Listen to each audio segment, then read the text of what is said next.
We continue with section 2.3, upper echelon matrices. In this section, we look more closely at the theory behind the previous examples, and we discuss further the structure and the properties of upper echelon matrices. Let's start with lemma 2.16. The label is lemma GA equals U, that we will use later. We have a matrix which is P by Q, and we assume that A is not a zero matrix. Then the statement of the lemma is that there exists an invertible matrix G, which is a P by P matrix, such that G times A equals U is in upper echelon form.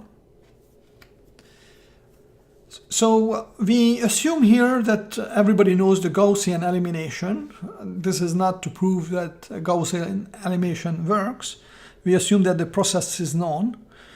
What this is that we now put this into a form of a matrix multiplication, and we already seen that we can have permutation and these EK row addition matrices for the Gaussian elimination, and we have to repeat these one after the other, and then we get upper echelon form.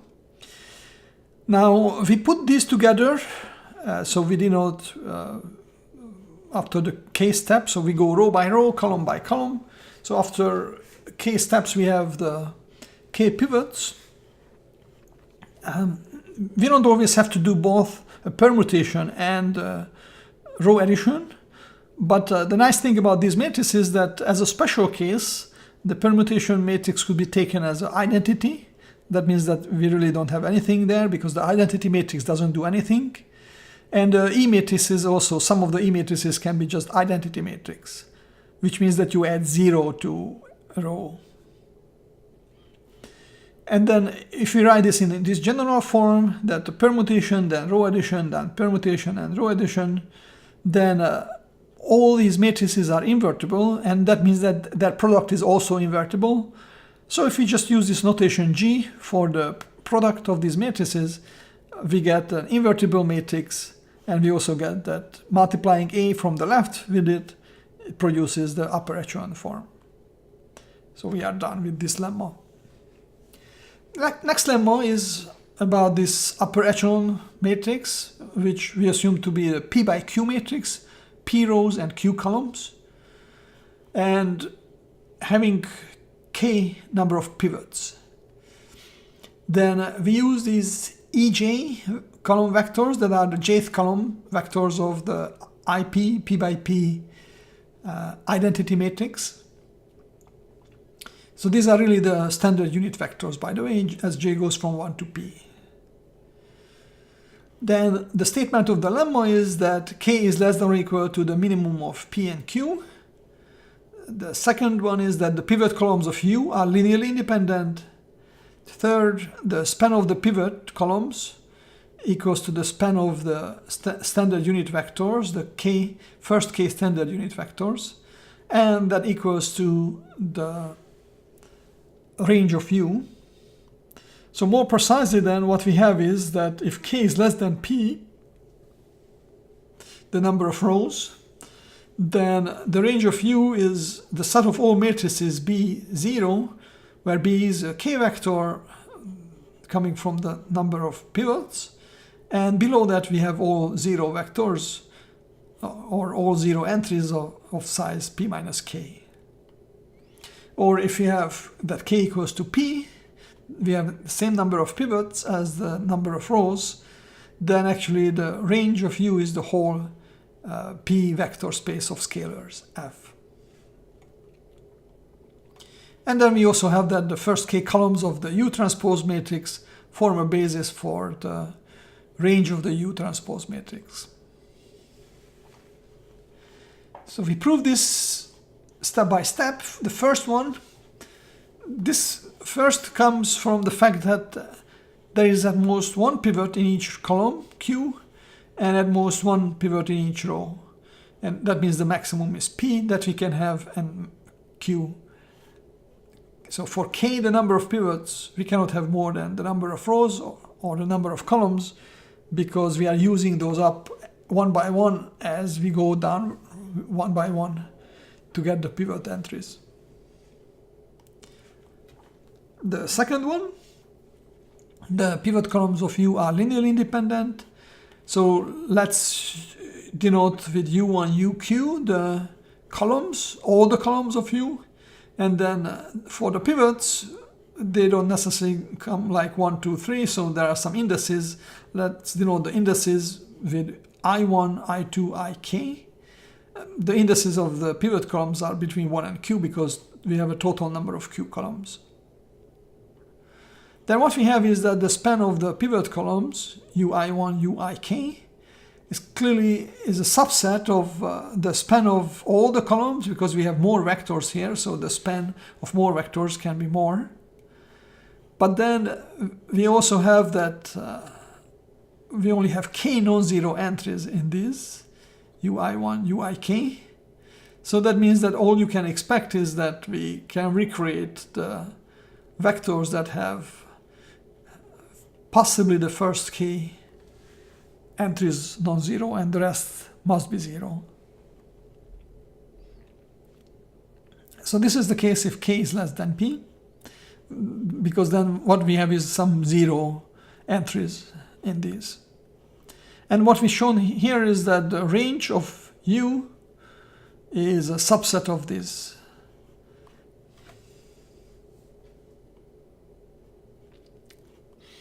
On the other hand, if we put together the pivot columns one after the other,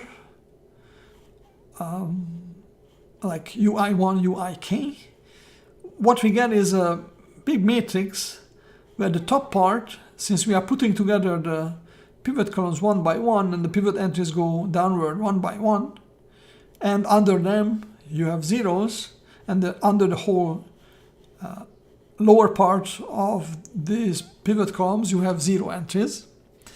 What we get here is that at the top, in the top, we have a U11 matrix, which is upper triangular, and the pivots are the diagonals, and they are not zero.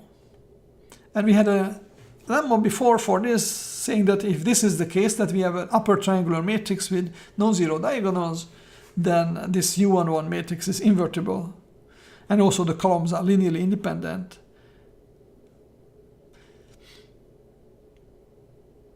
And then, because of this triangular arrangement, it's impossible to get the zero vector unless it's a non-trivial, unless it's a trivial linear combination. So you cannot have non-trivial linear combination that gives you zero. That means that 2 holds. The pivot columns of U are linearly independent. And also for all B, k vector, we can do this trick that if you look at the B0 vector, so k vector B, and then below that this p minus k size 0 vector, then if you put together this matrix and multiply it with B, this recreates actually this B0 vector, because the identity times B gives you the B vector, and the 0 times B gives you the 0 vector when you multiply the 0 matrix with any vector.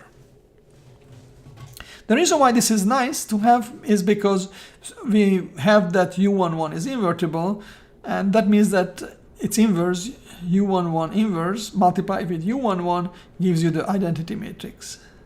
So the identity, k by k identity matrix can be replaced with the U11, U11 inverse product. Similarly, this 0 matrix, which is p minus k times k size, this can be replaced with the 0 matrix times U11 inverse.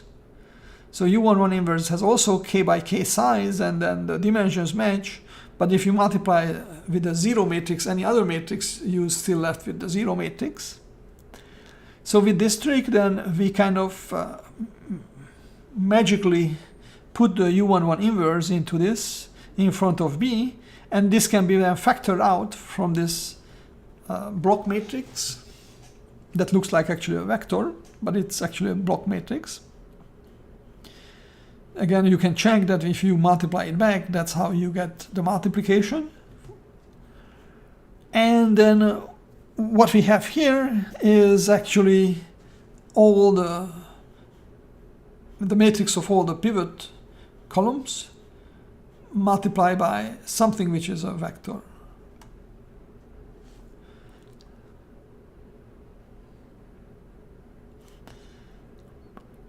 So that means that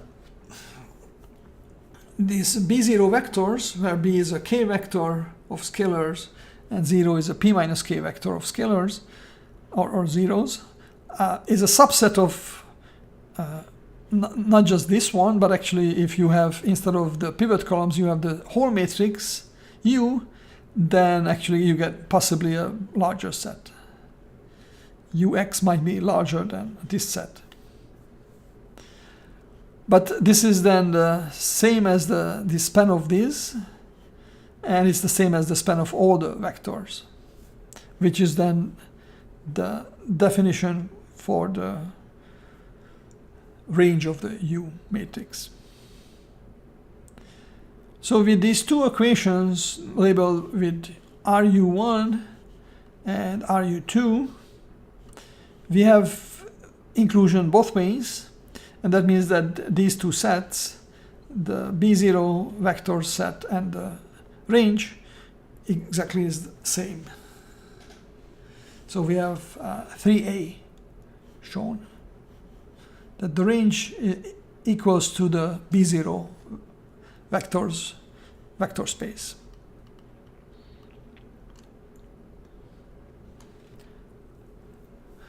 Now, to look at 3B, the only difference is then that now K goes up to P. And then if you look at what happens here, in this case, what we have is that if K equals P, then we don't have this matrix here. Actually, U11 fills up the whole matrix U. And there are no zero rows, which means that this vector, the set of these vectors, is just all the p vectors. That's the statement of the lemma in part 3b. To show number 4, which is about the transpose matrix, it's kind of trivial. You just have to write down that using the transpose, what you get, that the columns of the U transpose is the same as a basis for the range of the U transpose matrix. Let's see an example instead of working in theory. And this was a previous example. So we had a linear system AX equals B, where A is a 4x4 matrix, B is a 4 vector. And then we put together an augmented matrix, and from that you get an augmented matrix for the upper echelon form. And what we did before here is we solved the linear system starting from this echelon form and starting from the bottom of the matrix, augmented matrix. Now, if you only look at the U matrix, that's without the last row, that last column, the last column was standing for the right-hand side vector.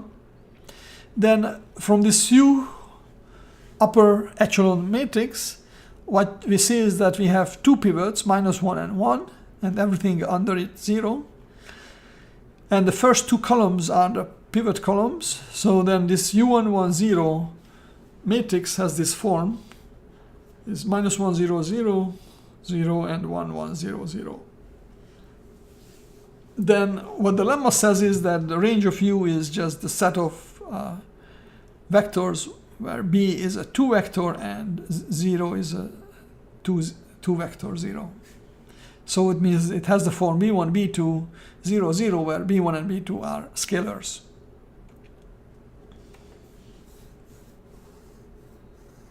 We can also look at this as a system of equations, U equals to B, because that's what the range of U means, that you collect together all the images UX, and then you write this in the form of B. So in this case now B is really this B1, B2, 0, 0 vector. And then if you want to solve this, there is no fifth component, only 4 components actually. Yeah, so x1, x2, x3, and x4 for u. And then these equations can be written as minus x1, minus x1, x2, plus 3x3 plus 3x4. And then the second pivot row is x2 plus 19x3 plus 19x4 equals b2.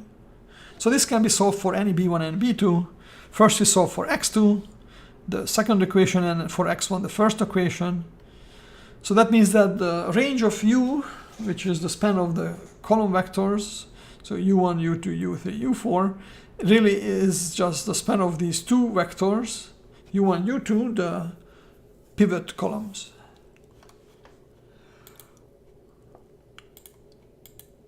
And in fact, you can see that instead of this minus 0, 0, 0 and 1, 1, 0, 0 column vectors, we might as well just scale the first one to get positive 1, and also maybe add, before we do that, add the first to the second to get 0, 1, 0, 0, which means that these are the standard unit vectors E1 and E2 in the vector space of 4 vectors. So this is what the lemma was saying with this span of E1, EK. And that gives you the range of the whole matrix actually. And of course then we can write this also as x1 times E1 plus x2 times E2, which means that adding together and multiplying and adding them together, we get that this has the form x1, x2, 0, 0, where x1 and x2 are arbitrary scalars. In MATLAB, the range actually has another name called column space, and that comes from the fact that it's the vector space spanned by the columns of the matrix. And the command is column space, call space, parenthesis sim, parenthesis u. That means that one has to use the symbolic package. And what you get is actually this 1, 0, 0, 0, 0, 1, 0, 0 vector, which means that we get a basis in a matrix form. And what we have is that this spans the whole space of the column space.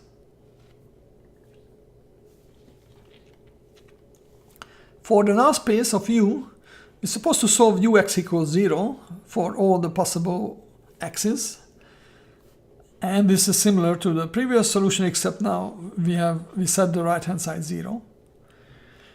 So we get, similarly as before, x2 in terms of x3 and x4, and then x1 in terms of x2, x3, x4, but x2 is replaced with the function of x3 and x4. So eventually x1 is also just a function of x3 and x4. And we have 3 variables, x3 and x4. So we write these solutions as x equals x1, x2, x3, x4, where x1 is again minus 16 x3 minus 16 x4. x2 is minus 19 x3 minus 19 x4. There is no x5, that's a mistake. And then we can separate this into 2 vectors by factoring out x3 and x4. From here then we see that the null space is the span of all these vectors.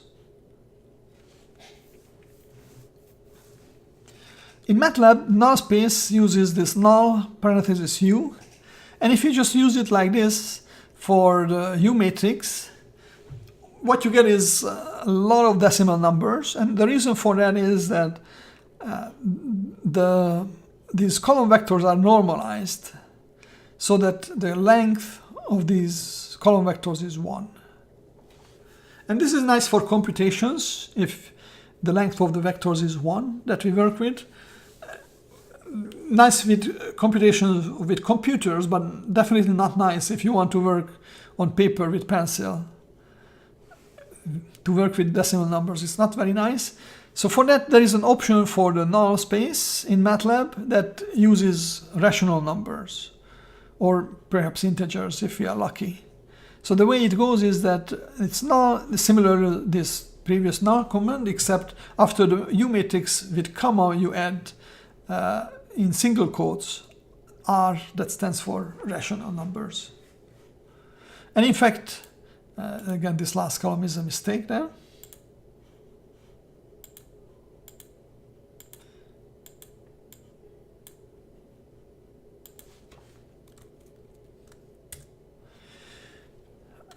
And it turns out actually that if you use this in MATLAB, you get exactly what we calculated by hand before.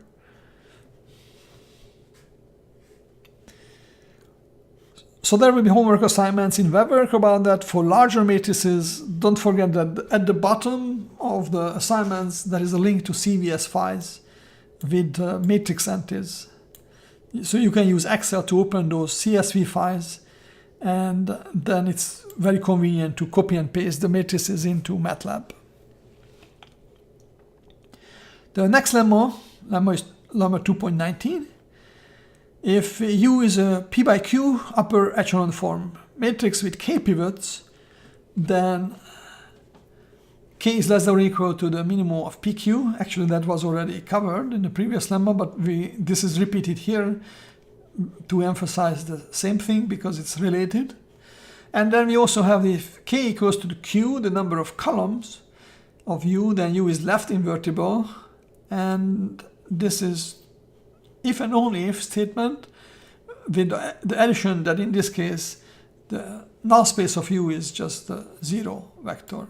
And then if K equals to P, the number of rows, this is the case if and only if U is right invertible.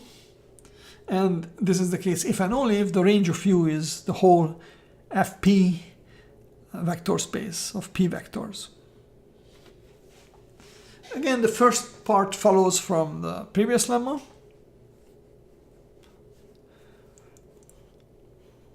And we just write it there to emphasize that these step 2 and step 3, actually these are the extreme cases when K actually reaches P and Q. So to prove number 2, suppose that K equals Q, and that it means that U has Q pivots, which is the number of columns. So all the columns of U are pivots. Yeah, so that means U equals to the pivot columns, which is just all the columns. And then either we have that the number of columns is less than the number of rows, in which case when you subtract K from P, that means you subtract Q from P, this is non-zero or positive in number of rows, and this is the number of 0 rows in U. Or if we have that K equals P equals Q, in this case what we have is that U is just simply the whole U11 matrix. So U11 is a Q by Q upper triangular matrix with no 0 diagonal entries. So if Q equals P, then we have this whole U matrix as upper triangular matrix with all non-zero diagonal elements, and that means that it has both left and right inverse.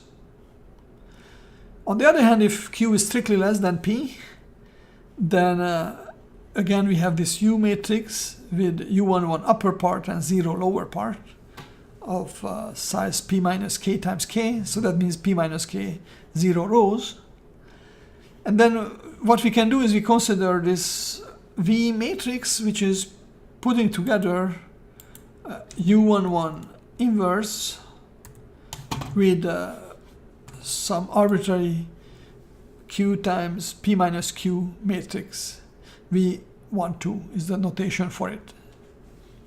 So the reason why this V12 part is arbitrary, because if you multiply now with this V matrix, the U matrix, writing this out, it means that this is U11 inverse times V12. It's a block matrix times u11 0 p minus k times k. If you multiply this out, we get u11 inverse u11 plus v12 times the 0 matrix, which means that it's the identity plus the 0 matrix, which is the identity matrix. And that means that V is the left inverse of U, because when you multiply V and U together this way, you get the identity matrix. So by definition, V is the left inverse of U. And we can have actually many different ones, so this is a left inverse.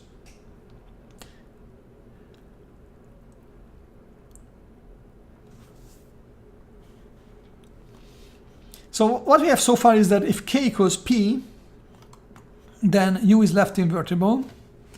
Next, we show that if U is left invertible, then the null space of U is just the 0 vector. So it's a trivial vector space. Suppose that U is left invertible with left inverse V, which means V times U is the identity. Then if you take any x vector from the null space of U, that means that we can write x as the identity matrix times x. That's trivial. But then we replace the identity matrix with V times U, and then we can rearrange this by moving the parentheses. So this is V times the U times x. But U times x, since x is in the null space, that means that U times x is 0. So we get V times 0 vector, which is 0 vector no matter what V is. And with this, what we have shown is that if you are in the null space, then this is the 0 vector. That means that the null space only has 0 vectors. The other direction of the implication is done in different order. So this is supposed to go like that: the null space of U being equal to the 0 vector space with the 0 entry only, that implies K equals Q. So this is a very typical procedure that we do here. We prove the equivalent contrapositive statement. So the contrapositive statement is that not K equals Q implies not the null space of U equals the 0 vector.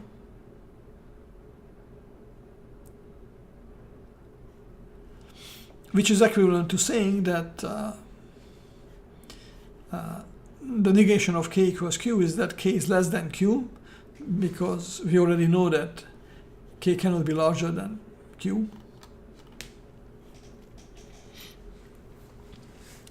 And then the negation of saying that the null space is just the 0 is that the null space is more than just the 0. So 0 should be always in the null space. We talked about this before, but in this case, we cannot have equality. And U, the null space of U, is strictly larger than U.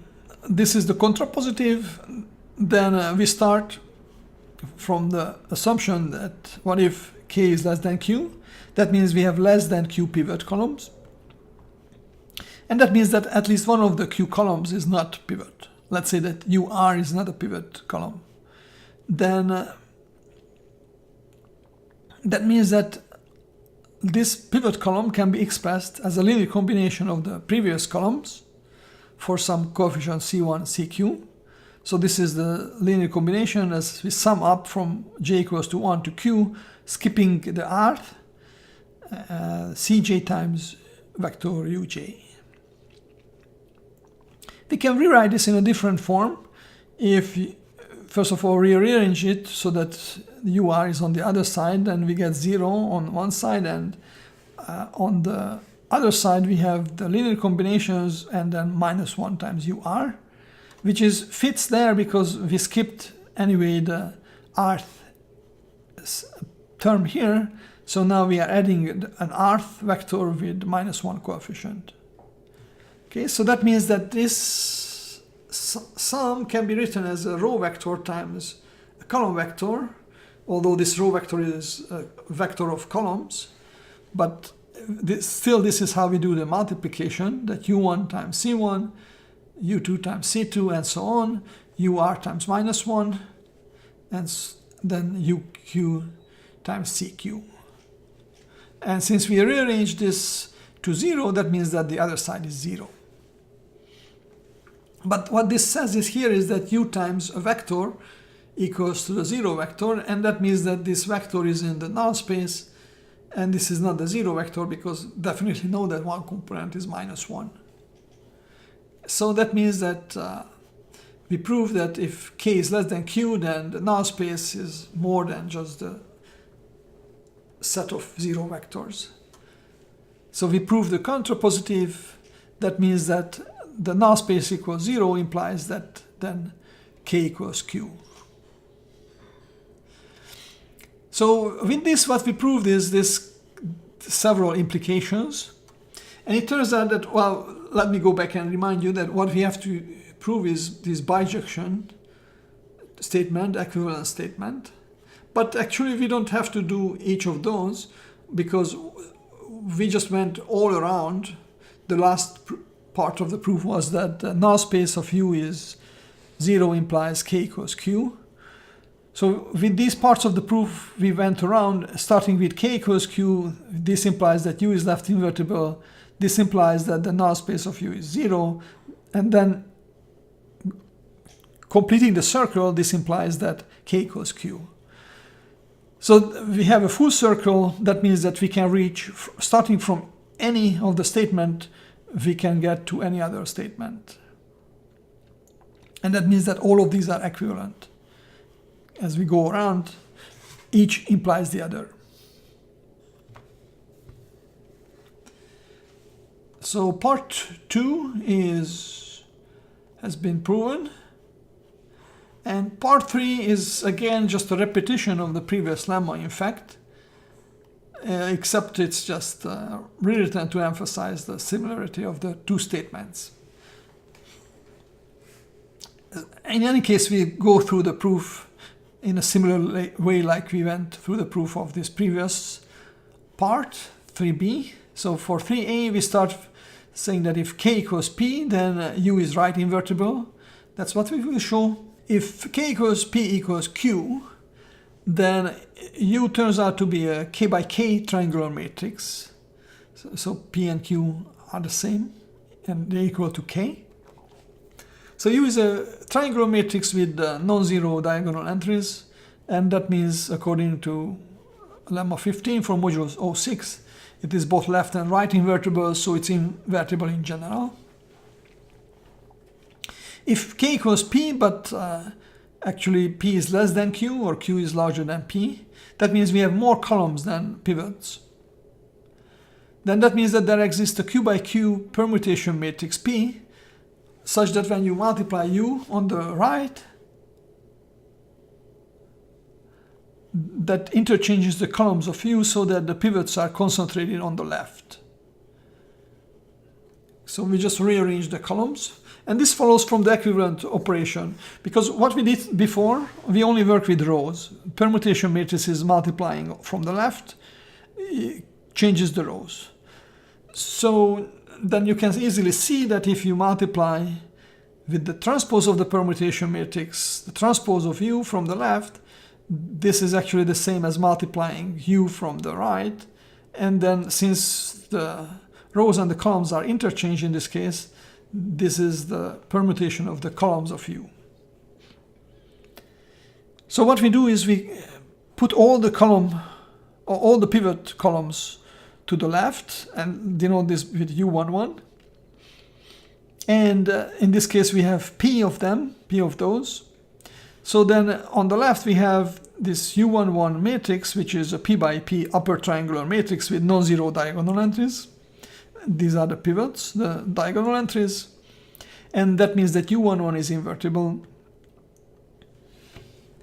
Then we try to find the right inverse of u times p in the form of a block matrix written in column format v11, v21, V11 is a P by P matrix, and V21 supposed to be a Q minus P times P matrix. And the sizes are important only so that we can multiply together UP times V. So if this is the identity matrix, because V is the inverse of UP, then writing it out, U times P gives you U11, U12, and when you multiply it with V11, V21, we get from this block matrix multiplication, we get that U11, V11 plus U12, V21 equals to the identity matrix. Again, if these are inverses.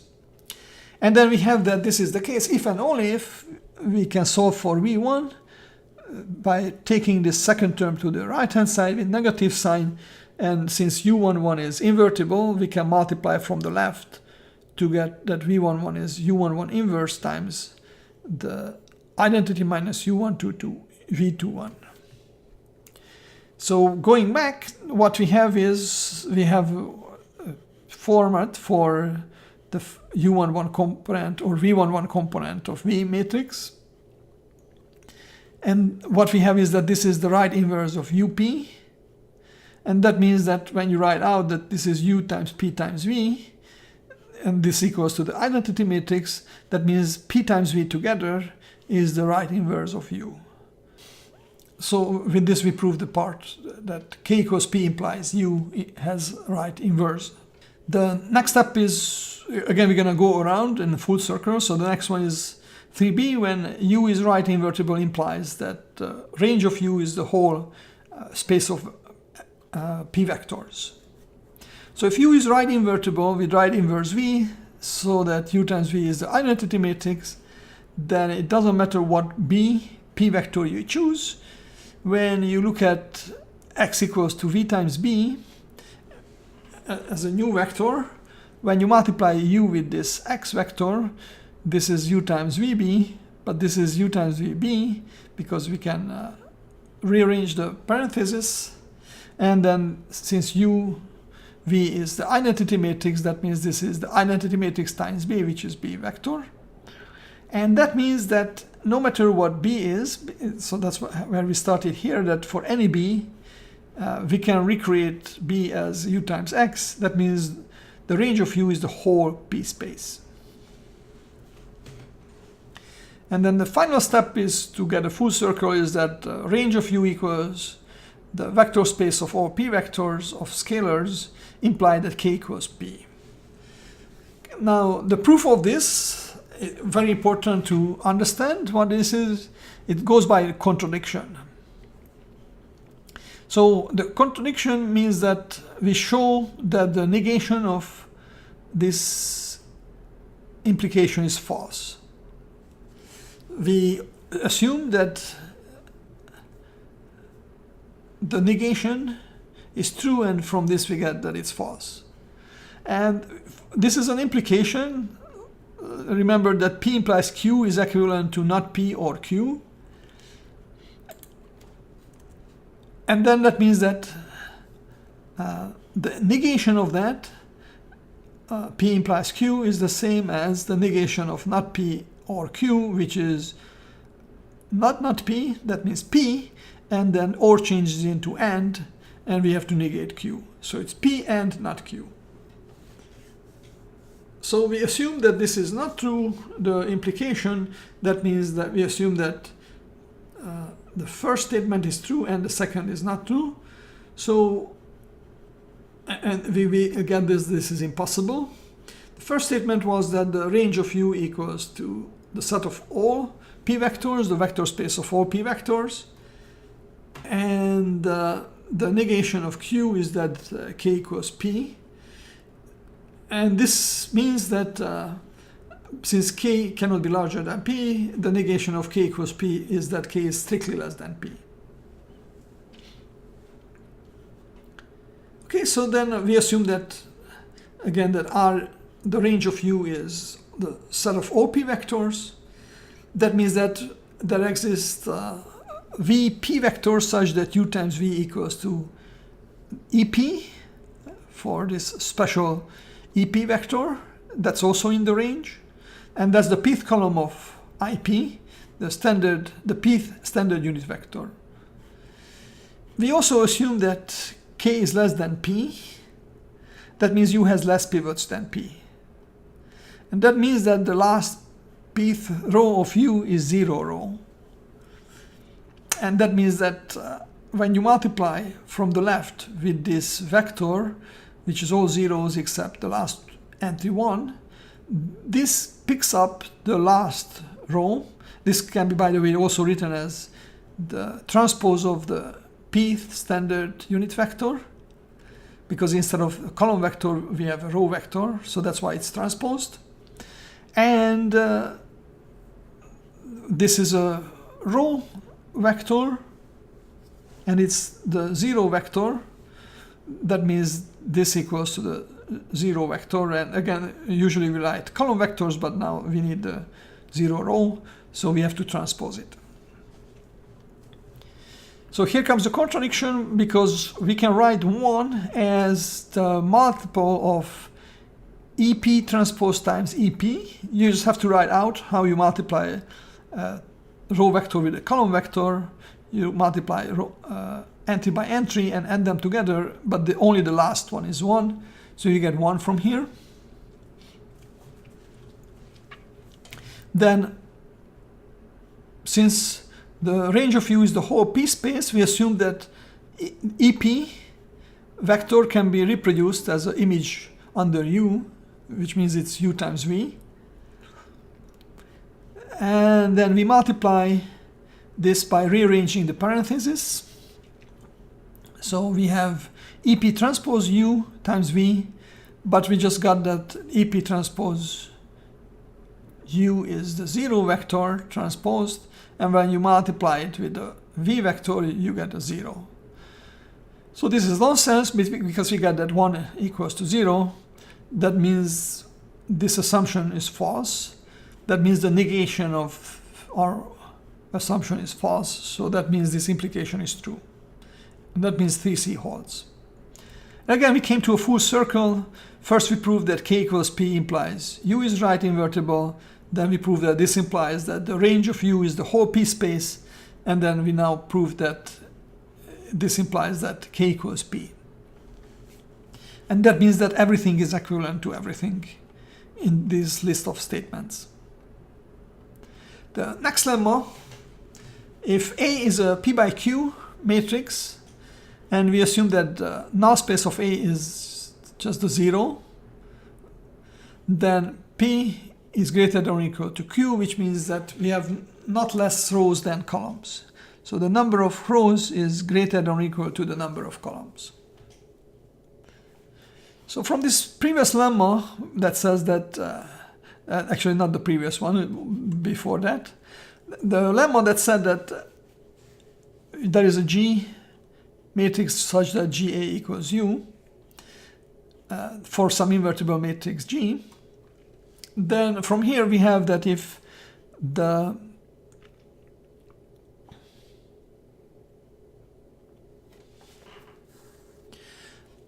U matrix multiplies an X vector results in the 0 vector, that means the AX can be written as A can be written as G inverse U from this expression. So AX can be written as G inverse UX, but then using parentheses around UX, we get that this is the G inverse times the 0 vector, which is the 0 vector. And we also have that if AX equals to 0, then that means UX can be written as G times AX. And again, if you put a parenthesis here around AX, that's the 0 vector. So that means G0 equals 0.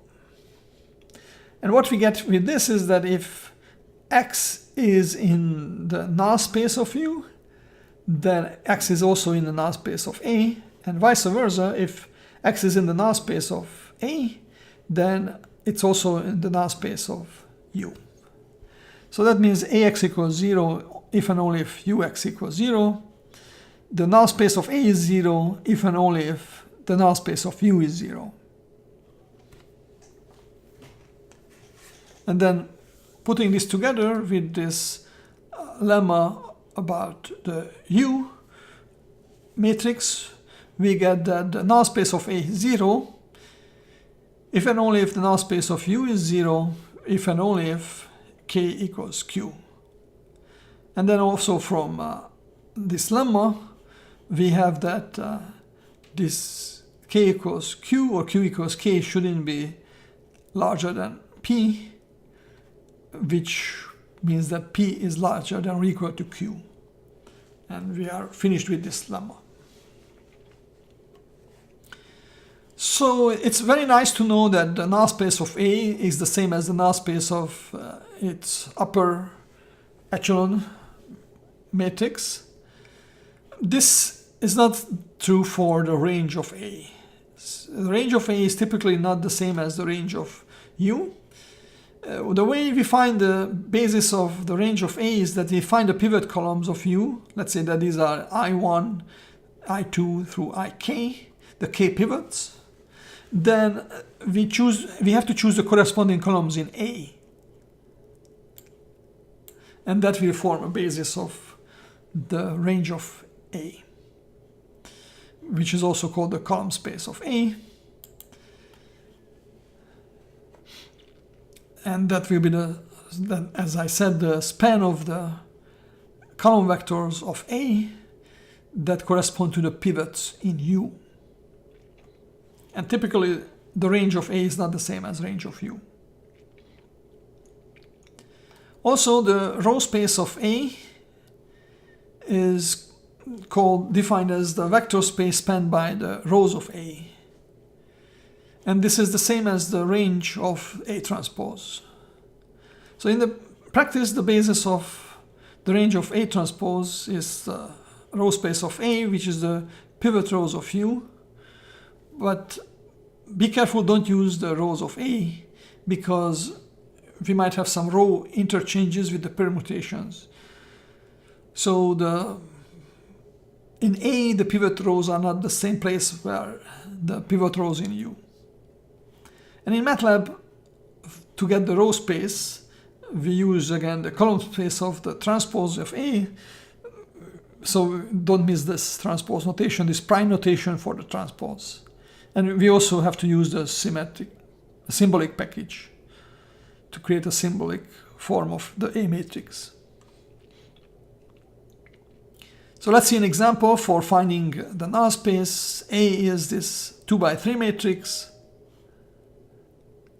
And to find the null space of A, we get the U matrix, the upper echelon form, and then we solve this when we set up Ux equals 0.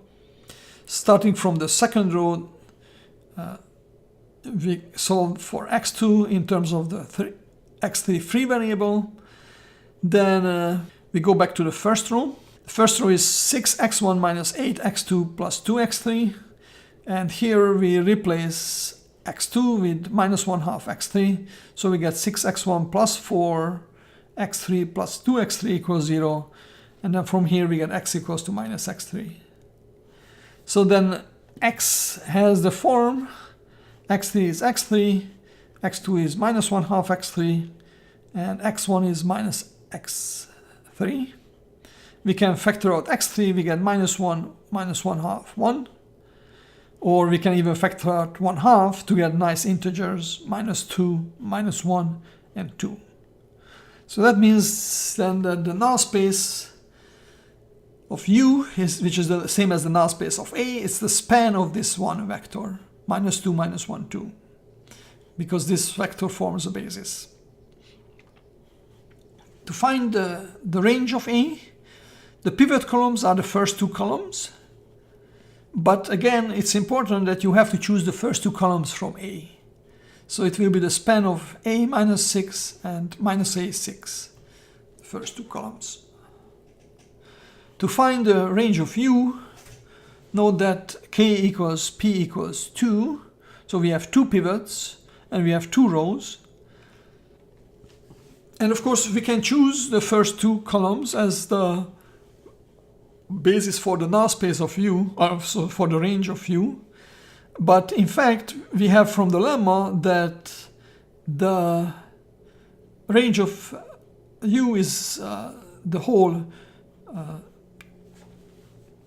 2-vector space, which is spanned by the first two standard unit vectors, 1, 0 and 0, 1, E1 and E2. So that comes from the previous lemma. And it's nicer to write it, of course, this kind of basis than this general basis.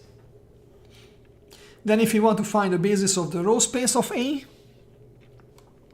we have to choose the rows 1 and 2 of U. In this case, actually, we could also choose A because we have the same number of rows in A than in U, the pivot rows. But in general, even for the row space of A, we want to choose the rows of U, the pivot rows of U, which means row 1 and row 2. So this is supposed to be row vectors, but usually we write them as column vectors. The first row of U, the pivot row 6, minus 8, 2, and the second row 0, minus 2, minus 1.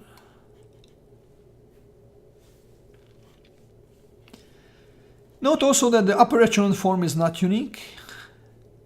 And as an example, we can look at this AX equals B system, where we have this A matrix, the B vector, we put together the augmented matrix, we do some kind of minimal transformation to get the upper echelon form. All you have to do is add row 1 to row 2.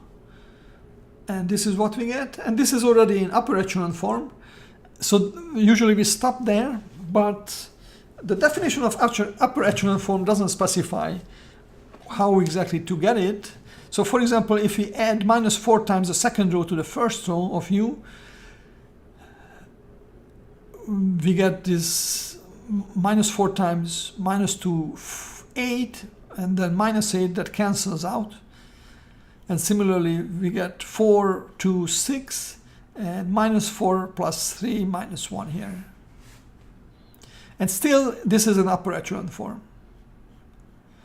Then we could also divide the first row by 6 and the second row by 2, or minus 2. And let me write here, this is another U matrix, U2. Then what we get here is another upper echelon form. So still it's an upper echelon form because the pivots move downward and right. But this is much more special than a general upper echelon matrix because the pivots are 1, and also actually under the pivots and above the pivots, so you only have 0 entries. The reason why this is nice is because it's much faster to read the solution from here. Since we have 1 x1, we can immediately rearrange this and get the x1 equals minus 1 over 6, and then minus x3 if you take this x3 to the other side from equation form. And we don't even have to go backward, we can just go row by row from the top, because there are only 3 variables now. So for example, the second row can also solved for x2, minus 1/2 is on the other side, and you take 1/2 x3 to the other side with negative sign. So it's much faster to get it from here. And now this is actually called, that you might know already, this kind of U matrix is called reduced row echelon form. If in addition to being in upper echelon form, we also have that all the pivots are 1 and the matrix entries below and above. So this is actually the important part, that above the pivots we also have zeros. And why this upper echelon form is not unique, which means also that it's hard for me to assign a homework, because you can have many different upper echelon forms for the same problem. The nice thing about the reduced row echelon form is that it's also unique. That means you can only have one reduced row echelon form for a matrix. And for this, there is a special MATLAB command. RREF of A creates the reduced row echelon form of A. Reduced row echelon form. So this is it about upper echelon form matrices. There will be homework where you have to calculate things by hand, and also where you have to calculate for large matrices using MATLAB.